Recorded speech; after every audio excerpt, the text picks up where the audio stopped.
Oke. Saya mulai ya. Ya Pak. Assalamualaikum warahmatullahi wabarakatuh. Waalaikumsalam warahmatullahi wabarakatuh. Selamat pagi anak-anak. Pagi Pak. Bagaimana kondisi kalian hari ini? Alhamdulillah baik. Alhamdulillah baik semua ya. Ya.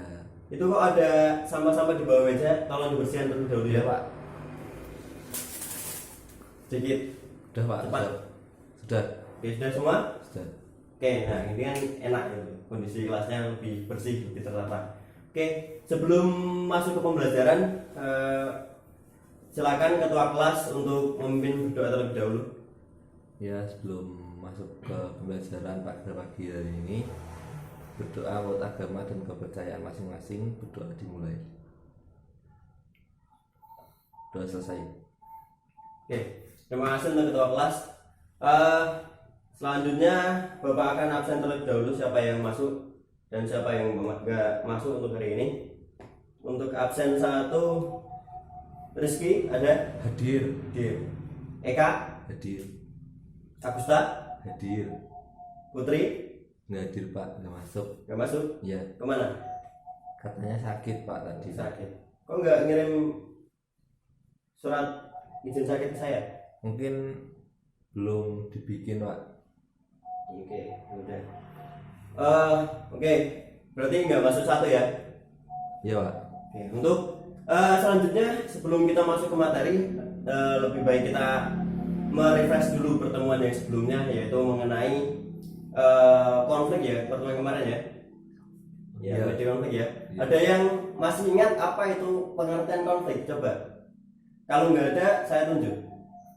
Tahu Pak, tahu. Silakan Rizky. Konflik itu merupakan suatu pertentangan atau selisih paham yang ada di masyarakat, di mana salah satu pihak itu mempertahankan tujuannya. Oke, masih ingat ya berarti ya?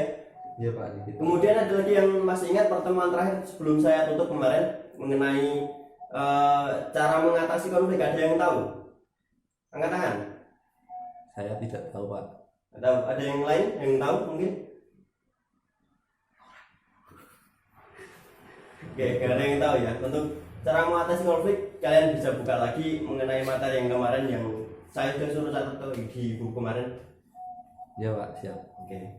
Untuk pertemuan kali ini kita akan membahas bab selanjutnya, yaitu mengenai rancangan penelitian sosial. Ada yang sudah tahu apa itu rancangan penelitian sosial? Belum tahu Pak. Belum tahu. Oke. Untuk maka dari itu kita ulas untuk hari ini mengenai rancangan penelitian sosial. Tetapi sebelumnya sebelum kita masuk ke rancangan penelitian sosialnya, kita harus tahu terlebih dahulu sikap seorang peneliti dan apa itu penelitian, seperti itu ya. Untuk sikap seorang peneliti yang harus dimiliki pertama adalah mengenai penalaran, atau seorang peneliti itu harus memiliki sikap yang nalar. Mengapa demikian? Karena penalaran itu ditujukan agar mempermudah peneliti mengambil kesimpulan secara logis dalam lapangan, seperti itu. Jadi dengan penalaran, hal-hal yang akan diteliti dalam lapangan itu bisa disimpulkan, kemudian diambil kebenarannya, seperti itu. Kemudian selanjutnya ada jenis penalaran. Ada yang sudah tahu atau udah membaca buku yang kemarin saya sampaikan? Belum Pak. Belum ada? Belum dibaca. Belum dibaca? Iya. Wah, gimana ini kalau belum dibaca? Oke, nanti bisa sambil disimak ya bukunya. Siap Pak. Oke, untuk jenis penalaran sendiri dibagi 2 di sini ya, seperti yang di buku dibagi 2, yaitu penalaran deduktif dan penalaran induktif. Penalaran deduktif itu penalaran secara digariskan secara umum ke khusus, atau dari prospek umum ke prospek khusus, seperti itu. Ada yang bisa memberi contoh deduktif yang seperti apa? Silakan katakan. Ya, Eka, silakan. Ya, deduktif itu dari umum ke khusus ya Pak. Ya. Seperti misalnya kalau manusia itu makhluk sosial, lalu khususnya itu kita nanti meneliti di mana budi itu adalah manusia dan atau budi itu adalah makhluk sosial. Oke, berarti kesimpulannya secara umumnya itu manusia merupakan makhluk sosial. Kemudian tadi Eka menjelaskan sebagai contoh yaitu budi seorang manusia, maka kesimpulan secara khususnya yaitu budi makhluk sosial. Oke, tepuk tangan untuk Eka? Oke. Ya, untuk selanjutnya mengenai, jadi untuk sebelumnya ini yang deduktif udah paham semua, Udah Pak? menarik kesimpulan secara umum ke khusus. Iya. Oke, selanjutnya yaitu untuk selanjutnya yaitu secara induksi, atau induksi itu menarik kesimpulan dari khusus ke umum, seperti itu ya. Induksi itu dari khusus ke umum. Kalau deduksi tadi umum ke khusus, kalau induksi khusus ke umum, seperti itu. Untuk contohnya, ada yang bisa memberi contoh? Tidak ada? Tidak ada Pak. Oke, untuk contoh sendiri itu misalnya seperti ini. Seorang meneliti suatu daerah di Amerika, seperti itu contohnya. Nah, orang tersebut sebagai informan A itu mengucapkan orang Indian itu memiliki hidung yang mancung dan rambut yang keriting. Kemudian peneliti mencari sumber yang lain, masyarakat sekitar, dan mendapat data berupa orang Indian itu memiliki rambut keriting dan badannya tegak. Kemudian peneliti mencari informan lagi untuk mengcross-check apakah benar dari peneliti sebelumnya itu, apakah sama, seperti itu ya. Kemudian dari informan ketiga itu sama, memberi jawaban yang sama, yaitu orang Indian itu memiliki badan yang tegap dan rambut yang keriting. Maka kesimpulan secara umumnya yaitu orang Indian memiliki badan yang tegak, secara ciri-ciri badan yang tegak, kemudian rambut yang keriting, seperti itu. Untuk contohnya. Sampai sini paham? Siap paham. Oke. Untuk materi selanjutnya bisa dibaca di halaman 72. 72 itu ada, kalau mau disimak-simak ya, dikit ya. Untuk selanjutnya yaitu mengenai mengenai pengertian penelitian. Ada yang udah tahu atau udah baca itu? Belum Pak. Belum ya? Belum tahu. Berarti tadi malam nggak ada yang baca ini? Belum tahu Pak yang ini. Oh, belum tahu. Oke. Kemarin sudah saya suruh untuk baca materi selanjutnya loh. Oke. Untuk selanjutnya yaitu pengertian penelitian. Untuk pengertian penelitian sendiri itu merupakan usaha untuk menarik kesimpulan secara logis dan terstruktur secara sistematis berdasarkan secara prosedur ilmiah tertentu, seperti itu. Jadi untuk pengertian penelitian itu tidak bisa asal-asalan, harus memiliki prosedur ilmiah tertentu, seperti itu. Kemudian selanjutnya yaitu mengenai rancangan penelitian sosial, atau materi utama kita yaitu mengenai rancangan penelitian sosial. Nah, coba anak-anak sekalian udah punya buku yang ini? Sudah Pak. Udah punya semua ya? Bisa dibuka di halaman 73 mengenai rancangan penelitian sosial. Di halaman 73. Sudah? Sudah Pak. Nah, di sini jelaskan mengenai rancangan secara umum penelitian sosial. Jadi apa sajakah yang harus dipersiapkan seorang peneliti sebelum melakukan penelitian ke lapangan, seperti ya, untuk inti dari materi di buku ini. Bapak akan jelaskan mengenai rancangan penelitian dibagi menjadi 8 bagian, yaitu penelitian terdahulu, latar belakang, kemudian ada perumusan masalah, kemudian ada pertanyaan penelitian, kemudian ada juga tujuan dan manfaat penelitian. Jadi penelitian itu harus memiliki tujuan dan manfaat tertentu untuk kebermanfaatan selanjutnya, seperti itu. Kemudian ada landasan teori, kemudian hipotesis, dan terakhir metodologi penelitian. Untuk yang pertama, penelitian terdahulu. Ada yang sudah tahu apa itu penelitian terdahulu? Belum tahu Pak. Atau seperti apa bentuknya penelitian terdahulu? Belum tahu. Belum tahu ya? Oke. Untuk penelitian terdahulu sendiri itu merupakan hal yang pertama harus dicari. Apakah seorang peneliti ingin meneliti suatu objek tertentu, apakah sudah ada yang meneliti sebelumnya? Karena di sini dikhawatirkan ketika untuk menghindarkan kesamaan penelitian atau penelitian berulang. Misal kemarin sudah diteliti oleh peneliti A, kemudian kita ingin meneliti ini, oh kok ternyata sudah diteliti oleh peneliti A, berarti kita tidak bisa mengambil penelitian yang sama dan harus mencari fokus yang lain seperti itu. Untuk pertama-tama yaitu mengenai penelitian terdahulu. Peneliti harus menemukan atau mencari penelitian terdahulu agar tidak meneliti hal yang sama. Kemudian untuk yang kedua yaitu mengenai latar belakang masalah. Nah, sebelum peneliti melakukan penelitian itu kan harus tahu kira-kira permasalahan apa nih yang ada di lapangan dan permasalahan apa yang bisa diangkat atau harus diangkat dan ingin diteliti seperti itu. Dan itu bisa menjadi latar belakang masalah.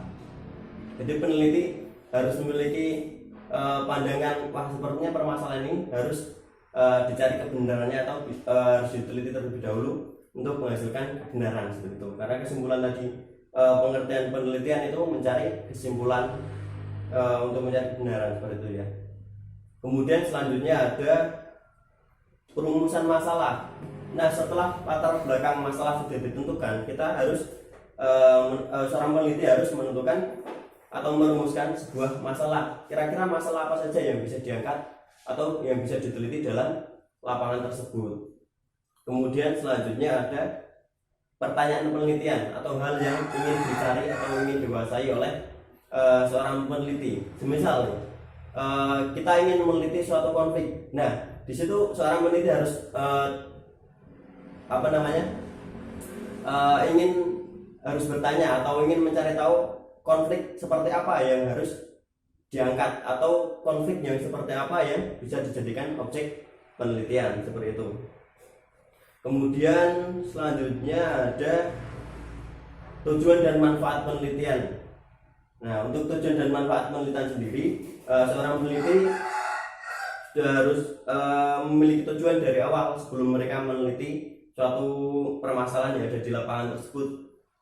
Jadi untuk pembuatan penelitian dan sampai selesai penelitian itu seorang peneliti tahu kemana penelitian itu harus ditujukan atau kebermanfaatan apa yang didapat dari penelitian yang dilakukan seperti itu. Kemudian selanjutnya ada landasan teori. Untuk landasan teori itu sebagai acuan atau fondasi dari penelitian. Jadi penelitian ini tidak secara asal-asalan seperti itu. Jadi ada landasannya berdasarkan penelitian terdahulu bisa maupun secara seperti teori-teori seperti itu untuk landasan penelitiannya seperti itu. Kemudian ada hipotesis atau dugaan sementara. Untuk hipotesis sendiri itu seorang peneliti harus memiliki prasangka atau dugaan untuk penelitiannya. Misal ya, dalam suatu lapangan penelitian, peneliti menduga, wah ini konflik ini pasti terjadi karena adanya perselisihan antara masyarakat A dan masyarakat B sehingga menimbulkan konflik. Nah, itu merupakan hipotesis sementara, yaitu kayak bayangan dari seorang peneliti mengapa konflik tersebut bisa terjadi di masyarakat, tetapi hal tersebut harus dibuktikan melalui penelitian yang dilakukannya seperti itu. Kemudian yang terakhir ada metodologi penelitian atau metode penelitian. Untuk penelitian secara umum sendiri ini dibagi menjadi dua, yaitu penelitian kualitatif dan kuantitatif. Nah, untuk kualitatif sendiri itu peneliti bisa menentukan menggunakan deskripsi atau penelitian lapangan ini bisa berupa tulisan-tulisan deskripsi lapangan yang diambil dari tempat penelitian secara langsung. Kemudian kalau yang kuantitatif itu biasanya data yang dihasilkan berupa angka-angka.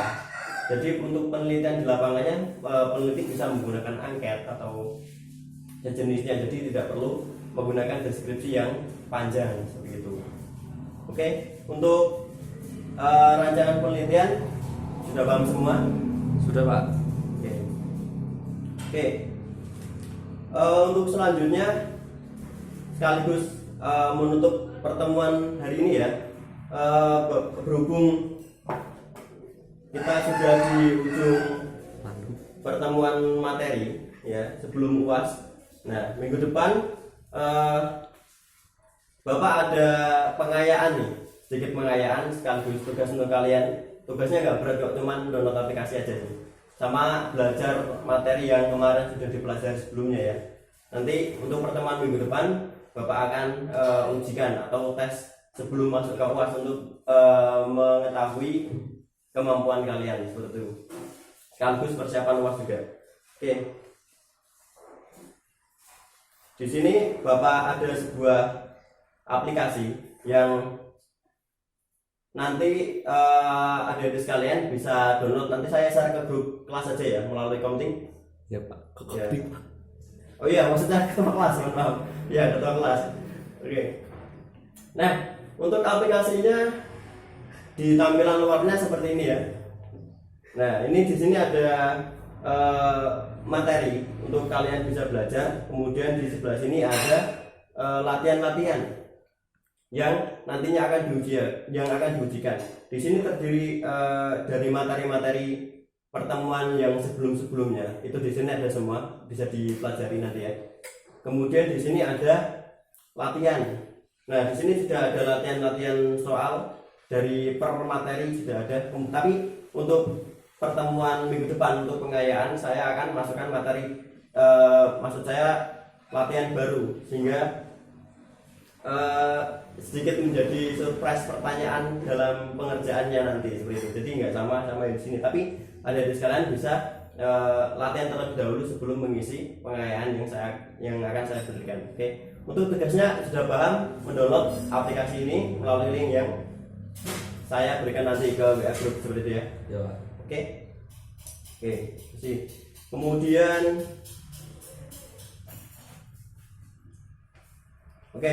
untuk selanjutnya yaitu saya mohon maaf untuk pertemuan kali ini tidak bisa terlalu panjang ya. Nah, untuk pertemuan selanjutnya disiapkan ketua kelas bisa nanti WA saya untuk nanti saya kirim linknya untuk bisa di download. Oke, mungkin untuk pertemuan kali ini saya cukupkan. Ketua kelas bisa memimpin doa untuk menutup perkuliahan untuk menutup pembelajaran pada hari ini. Seperti itu, oke? Ya silakan ketua kelas.